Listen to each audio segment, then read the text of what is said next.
है पारा NEET YouTube channel पर।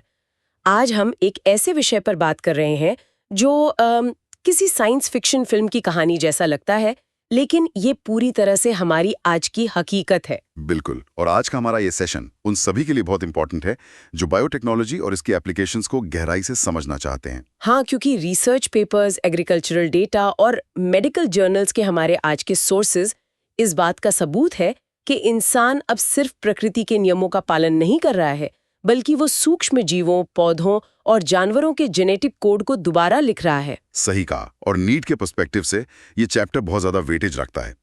इन ऑथेंटिक डॉक्यूमेंट्स को खंगालने का हमारा मकसद ये समझना है कि कैसे लेबोरेटरी के अंदर हो रहे ये जेनेटिक बदलाव हमारी डाइनिंग टेबल से लेकर अस्पतालों के ऑपरेशन थिएटर तक सब कुछ बदल रहे हैं। स्पष्ट पैटर्न नजर आता है। बायोटेक्नोलॉजी का ये पूरा ढांचा मुख्य रूप से 3 साइंटिफिक पिलर्स पर टिका हुआ है। पहला फोकस हमेशा एक बेस्ट बायोलॉजिकल टूल या कैटलिस्ट खोजने पर होता है। ये आमतौर पर कोई खास माइक्रोब या पूरी तरह से शुद्ध किया गया एंजाइम हो सकता है। राइट। और दूसरा स्टेप है जेनेटिक इंजीनियरिंग, मतलब उस एंजाइम या माइक्रोब के काम करने के लिए लैब में या एक बड़े बायो रिएक्टर में एकदम परफेक्ट कंडीशंस तैयार करना। और फिर आता है तीसरा और सबसे क्रिटिकल स्टेज, डाउनस्ट्रीम प्रोसेसिंग। जब आपका डिजायर्ड प्रोटीन या ऑर्गेनिक कंपाउंड बन जाता है तो उसे बाजार में उतारने से पहले प्योरीफाई करना होता है। इन्हीं 3 स्टेप्स के लोप से आज की मॉडर्न बायोटेक इंडस्ट्री चल रही है। ये तीनों स्टेप्स सुनने में जितने टेक्निकल लगते हैं, इनका इम्पैक्ट उतना ही ग्राउंड लेवल पर है। अगर हम एग्रीकल्चर सेक्टर के डेटा पर नजर डालें तो हम सब जानते हैं कि 60 के दशक की ग्रीन रेवोल्यूशन ने फूड प्रोडक्शन तो बढ़ा दिया था, लेकिन उसकी एक लिमिट थी। हाँ, लिमिट थी। एग्रोकेमिकल्स का खर्च और उनके साइड इफेक्ट्स एक अलग समस्या थे। ऐसे में ट्रेडिशनल ब्रीडिंग से आगे बढ़कर साइंटिस्ट ने टिश्यू कल्चर की तरफ रुख किया। सोर्सेज में टोटीपोटेंसी नाम के एक फिनोमेनन का जिक्र बार-बार आता है। ये किसी भी पौधे की एक सिंगल सेल की वो बायोलॉजिकल सुपर पावर है जिससे वो पूरा का पूरा नया पौधा जनरेट कर सकती है। हाँ, इसी टोटीपोटेंसी का फायदा उठाकर माइक्रो प्रोपगेशन तकनीक विकसित की गई। सोचिए, एक टेस्ट ट्यूब के अंदर एक कंट्रोल्ड न्यूट्रिएंट मीडियम में किसी पौधे के एक छोटे से टिश्यू से हजारों नए पौधे तैयार किए जा सकते हैं। और सबसे खास बात यह है कि ये सारे नए पौधे जेनेटिकली अपने ओरिजिनल प्लांट की एग्जैक्ट कॉपी होते हैं, जिन्हें हम सोमा क्लोन कहते हैं। आज कमर्शियल स्केल पर जो टमाटर, सेब और केले उगाए जा रहे हैं, उनमें से एक बहुत बड़ा हिस्सा इसी तकनीक की देन है। दौरान साइंटिस्ट ने सोमैटिक हाइब्रिडाइजेशन को भी अंजाम दिया। रिसर्च पेपर्स में पोमैटो का एक बहुत ही क्लासिक केस स्टडी है। हाँ, वो आलू और टमाटर वाला एक्सपेरिमेंट। बिल्कुल। साइंटिस्ट ने आलू और टमाटर की सेल्स ली, उनकी सेल वॉल को हटाया और उनके अंदर के मटेरियल यानी प्रोटोप्लास्ट को आपस में फ्यूज कर दिया। आइडिया ये था कि एक ही पौधे में नीचे आलू उगे और ऊपर टमाटर। हालांकि कमर्शियल लेवल पर ये पोमैटो फेल हो गया क्योंकि इसमें वो सारे डिजायर्ड गुण एक साथ स्टेबल नहीं हो पाए। लेकिन साइंटिफिक कम्युनिटी के लिए ये एक बहुत बड़ा ब्रेक थ्रू था कि 2 अलग-अलग प्रजातियों की सेल्स को इस तरह मर्ज किया जा सकता है। एग्जैक्टली। एग्रीकल्चर में बायोटेक का एक और बहुत प्रैक्टिकल एप्लीकेशन मेरिस्टेम कल्चर है। किसानों को अक्सर ये नुकसान झेलना पड़ता है कि उनका पूरा खेत किसी वायरस की चपेट में आ जाता है, लेकिन रिसर्चर्स ने ये नोटिस किया कि पौधा चाहे कितना भी इन्फेक्टेड क्यों ना हो, उसका जो ग्रोइंग टिप होता है, जिसे मेरिस्टेम कहते हैं, वो हमेशा वायरस फ्री रहता है। और साइंटिस्ट उस छोटे से मेरिस्टेम हिस्से को काटकर उससे एकदम स्वस्थ और नया पौधा तैयार कर लेते हैं। केला, गन्ना और आलू की खेती में इस तकनीक ने किसानों को भारी नुकसान से बचाया है। ये तो हुई प्लांट्स को बीमारियों से बचाने की बात, लेकिन जेनेटिकली मॉडिफाइड ऑर्गेनिजम्स या जीएमओज ने तो जैसे खेती के रूल्स ही बदल दिए हैं। जब हम फसलों के जेनेटिक मेकअप में सीधा बदलाव करते हैं तो रिजल्ट्स काफी इंप्रेसिव होते हैं। हमारे सोर्सेज बताते हैं कि आज की जेनेटिकली मॉडिफाइड फसलें अत्यधिक ठंड, सूखे या मिट्टी में ज्यादा नमक होने जैसी एक्सट्रीम कंडीशंस को आसानी से झेल सकती हैं। इसके अलावा इन फसलों की वजह से कीटनाशकों का इस्तेमाल भी बहुत कम हो गया है। न्यूट्रिशनल वैल्यू का बढ़ना भी जीएमओस का एक बहुत बड़ा प्लस पॉइंट है। गोल्डन राइस इसका एक बेहतरीन उदाहरण है, जिसे विटामिन ए की कमी दूर करने के लिए खास तौर पर डिजाइन किया गया है।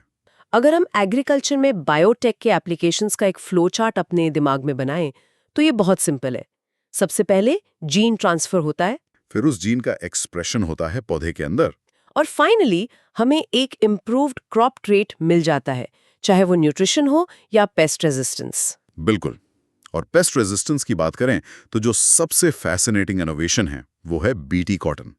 ये कोई आम जेनेटिक मॉडिफिकेशन नहीं है, बल्कि एक पौधे को खुद अपना डिफेंस मैकेनिज्म तैयार करने की ताकत देना है। बीटी कॉटन का साइंस वाकई हैरान करने वाला है। सोर्सेस के मुताबिक बैसिलस थ्यूरिंजेंसिस नाम का एक बैक्टीरिया होता है।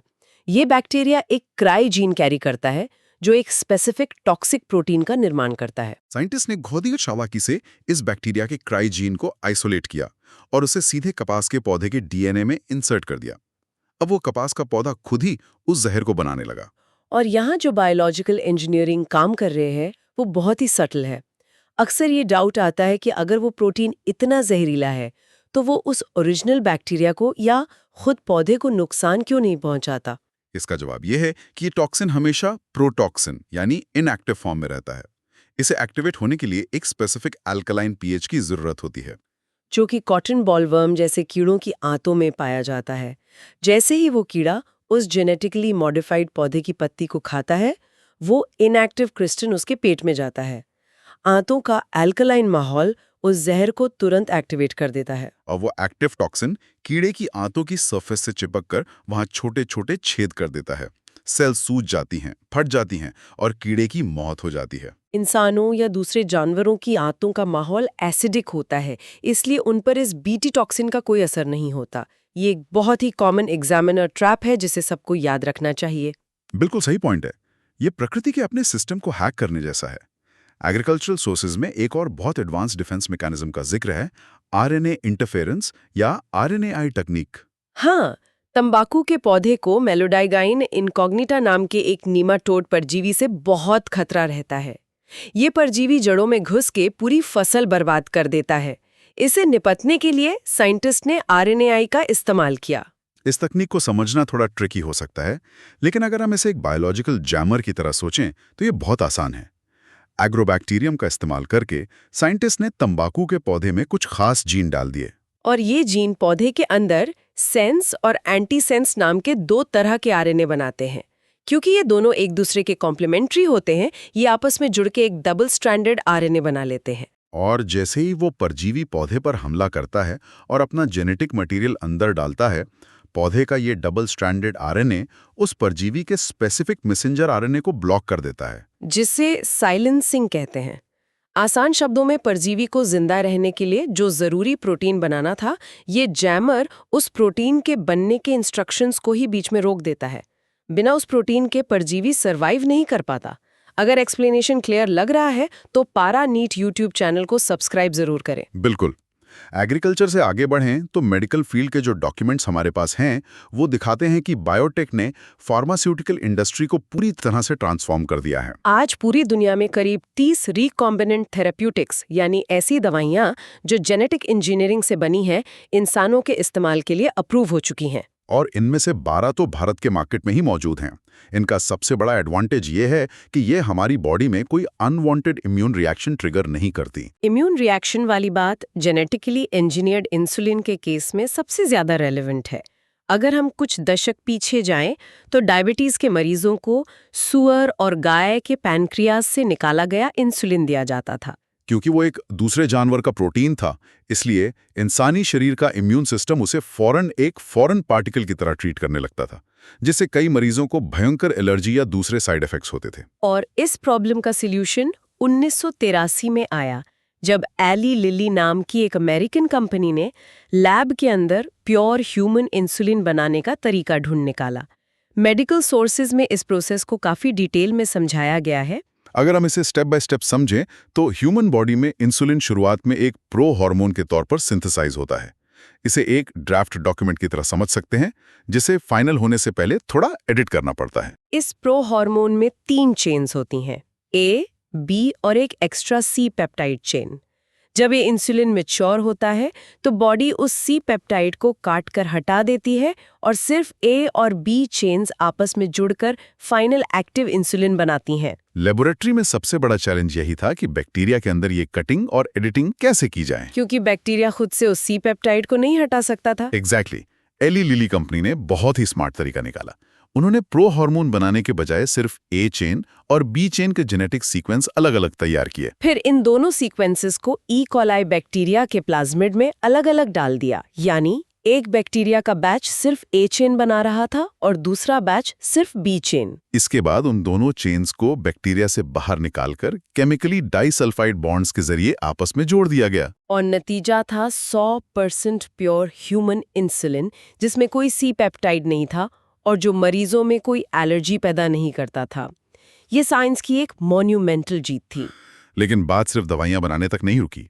जीन थेरेपी के सोर्सेज बताते हैं कि मेडिकल साइंस अब बीमारियों को मैनेज करने के बजाय सीधे उनके जेनेटिक रूट कॉज को ही फिक्स कर रहा है। 1990 की पहली क्लिनिकल जीन थेरेपी इसका सबसे क्लासिक उदाहरण है।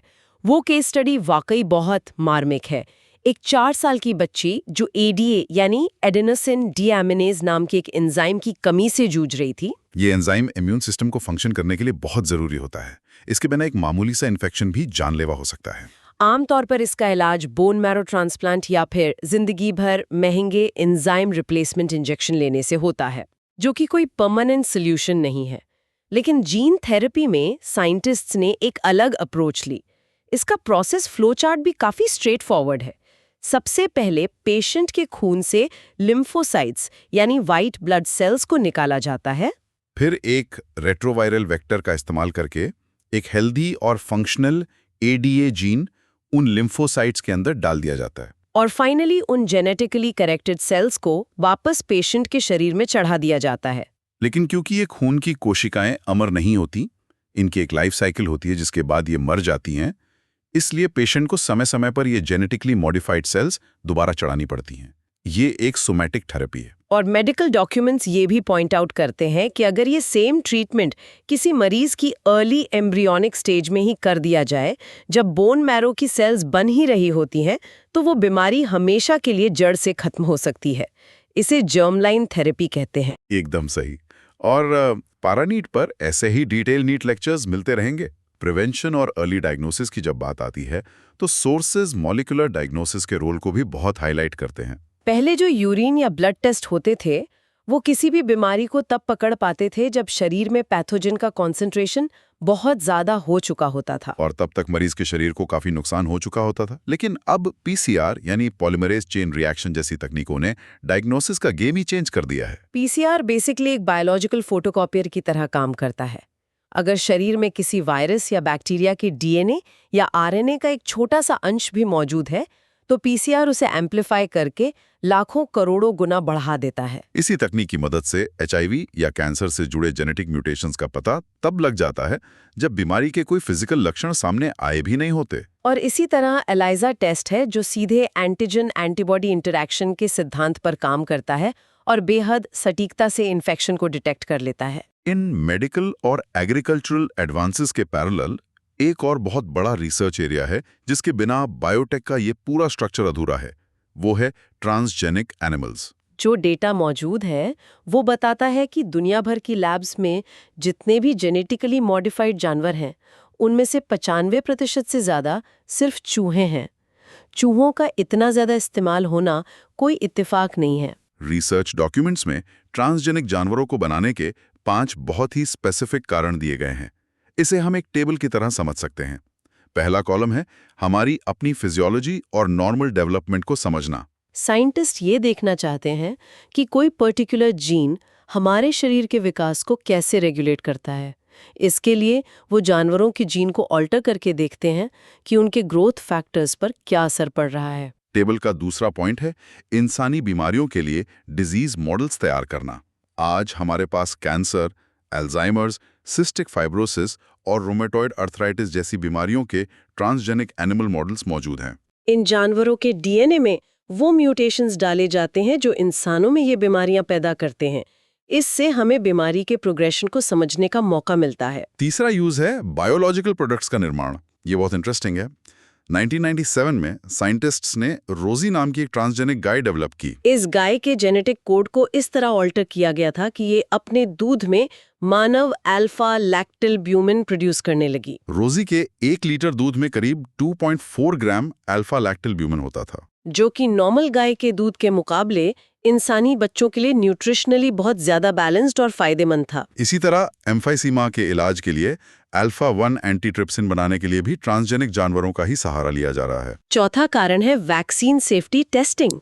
पोलियो वैक्सीन जैसी चीजें इंसानों को देने से पहले ट्रांसजेनिक चूहों पर टेस्ट की जाती हैं। और पांचवा पॉइंट है केमिकल सेफ्टी या टॉक्सिसिटी टेस्टिंग। इसमें ऐसे जानवर तैयार किए जाते हैं जो नॉर्मल जानवरों के मुकाबले किसी पर्टिकुलर केमिकल या टॉक्सिन को लेकर बहुत ज्यादा सेंसिटिव होते हैं। जब हम जेनेटिक्स के लेवल पर इतनी ज्यादा इंजीनियरिंग कर रहे हैं तो एथिक्स और मोरालिटी की बात आना स्वाभाविक है।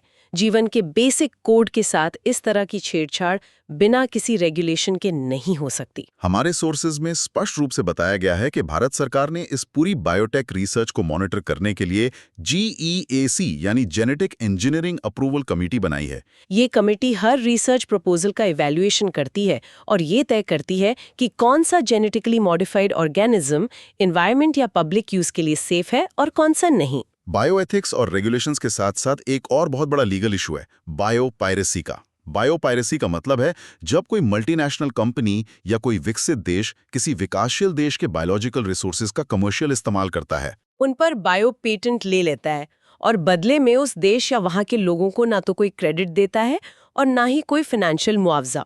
बासमती चावल का केस इसका एक बहुत ही क्लासिक एग्जाम्पल है। भारत में बासमती चावल की 27 अलग-अलग किस्में रिकॉर्डेड हैं, लेकिन 1997 में एक अमेरिकन कंपनी ने US पेटेंट ऑफिस से बासमती चावल का पेटेंट अपने नाम करवा लिया। उन्होंने किया ये कि भारतीय किसानों की बासमती वैरायटी को अपनी कुछ ड्वार्फ किस्मों के साथ क्रॉस ब्रीड कराया और दावा कर दिया कि ये एक बिल्कुल नया इन्वेंशन है। हल्दी और नीम के मेडिसिनल गुणों पर भी वेस्टर्न कंपनियों ने पेटेंट लेने की कोशिश की है। राहत की बात यह है कि इंडियन पार्लियामेंट ने पेटेंट बिल का दूसरा संशोधन पास किया है जो इस तरह की बायोपायरेसी को रोकने के लिए काफी सख्त प्रोविजंस लेकर आया है। कॉन्सेप्ट क्लैरिटी के लिए पैरानीट के साथ कनेक्टेड रहिए। अगर हम आज के इस पूरी डिस्कशन को एक एप्लीकेशन समरी टेबल में रखें तो एग्रीकल्चर में हमने बीटी कॉटन और गोल्डन राइस देखा। मेडिसिन में हमने इंसुलिन और जीन थेरेपी को समझा। रिसर्च में ट्रांसजेनिक एनिमल्स के डिजीज मॉडल्स देखे और इंडस्ट्री लेवल पर हमने डाउनस्ट्रीम प्रोसेसिंग के जरिए बन रहे रिकॉम्बिनेंट प्रोडक्ट्स के बारे में जाना। और एग्जाम पॉइंट ऑफ व्यू से कुछ वन लाइन रिवीजन फैक्ट्स हमेशा याद रखने चाहिए, जैसे कि बीटी टॉक्सिन अल्कलाइन पीएच में एक्टिवेट होता है और मैच्योर इंसुलिन में सी पेप्टाइड नहीं होता है। और एडीए डेफिशिएंसी में जीन थेरेपी का अर्ली एम्ब्रियोनिक स्टेज में किया गया इलाज ही परमानेंट होता है। ये वो ट्रैप्स हैं जहां अक्सर गलतियां होती हैं। आज के लेक्चर से बायोटेक्नोलॉजी एप्लीकेशंस का कंप्लीट कॉन्सेप्ट क्लियर हो गया है। पारानीट के साथ जुड़े रहिए और नीट क्रैक करिए। इन सारे सोर्सेज को डिकोड करने के बाद एक विचार बार बार जहन में आता है। आज हम ह्यूमन वेलफेयर के नाम पर एक माइक्रोब से लेकर एक बड़े जानवर तक हर किसी का डीएनए रीराइट कर रहे हैं। जैसे जैसे जेनेटिक इंजीनियरिंग की ताकत और पहुंचेगी, क्या हम अनजाने में कुछ ऐसे जीव बना सकते हैं जो हमारी पृथ्वी के प्राकृतिक इकोसिस्टम को हमेशा के लिए बदल दे? क्या प्रकृति के इस मास्टर कोड बुक को इंसान द्वारा पूरी तरह से नियंत्रित किया जाना चाहिए?